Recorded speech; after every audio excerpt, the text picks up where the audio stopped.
When we're talking about problems of getting spirituality or Dharma into the modern or postmodern world, I don't want to paint an overly pessimistic view. But I think it's very fair to say that given the potential of what this represents, it hasn't had the impact that it should have had, given the value that it has. And so the human potential movement itself is kind of a broad category that includes this, is probably a good indicator of this. When the human potential movement started in the late 60s and early 70s, there really was an explosion of interest in it. And so much so that there were, within one decade, over 300 growth centers like Esalen across the country. It was one of the largest social movements we've ever seen. And it had an extraordinary impact.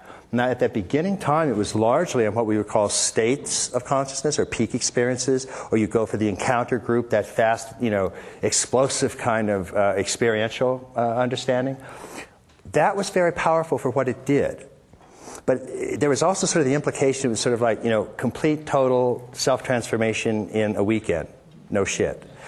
And you would go, and then it would be fantastic, and you would have a semi-Ken show or something, and then you would go back home, and a week or two later it fades, and then 3 weeks after that you're more miserable than you were, because now you know how unhappy you are.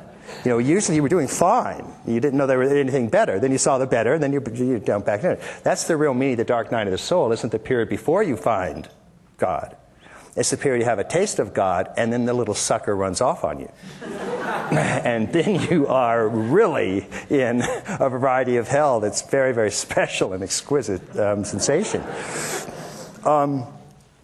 300, the New York Times did over 200 articles on Esalen, and in many of them very, very positive light. Close to 150 programs were done with Stanford University.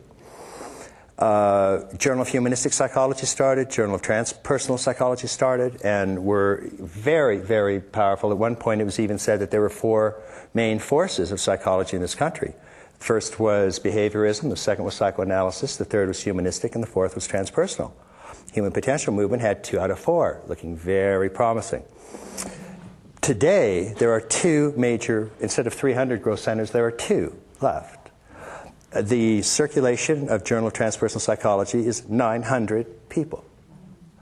So that's not looking healthy to me. And again, it's not that this hasn't had an influence and that it hasn't gotten out there. It's just, it's very, very small in very small areas, in very concentrated areas. Now, the ones that are there are doing very, very good stuff. Again, I don't want to be overly negative about this. But the impact, it's very ironic that the human potential movement didn't live up to its potential. It's like, that's not what you want on your tombstone if you're a pioneer of that thing.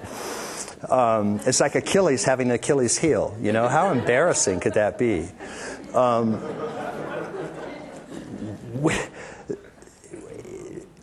Part of the reflection that I'd like us all to consider is, what is going on here? I mean, why this narrowing of interest? Now, some of it's fairly easy to understand.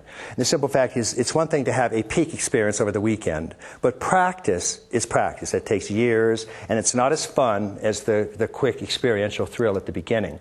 When Mike Murphy and George Leonard wanted to start founding integral transformative practice centers, they actually had to go outside of Esalen. Because by that time, if you were doing practice and work, that was considered sort of, hierarchical and fascist. And so Mike, who founded Esalen, couldn't start ITP at Esalen. So they had to sort of kind of go someplace else. In part, it's that. In part, it's that actual practice. It's one thing to read Alan Watts and beat Zen and be here now. It's another thing to spend 10 years going through 1,700 koans. So that's fun, and that's not what that's not the problem we're talking about. The problem is, even given that, how does it fit into a larger culture? And what do we see as the problems? In other words, quite apart from the sheer difficulty, which we would expect would mean an attrition in numbers, what other problems do we see going on? And I mentioned some of them. It's getting watered down, it's getting absolutized, it's getting mixed and matched.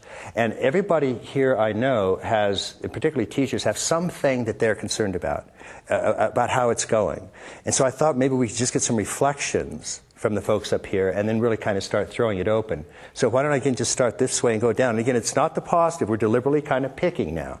So what's some of the negative concerns you have about what's happening with it?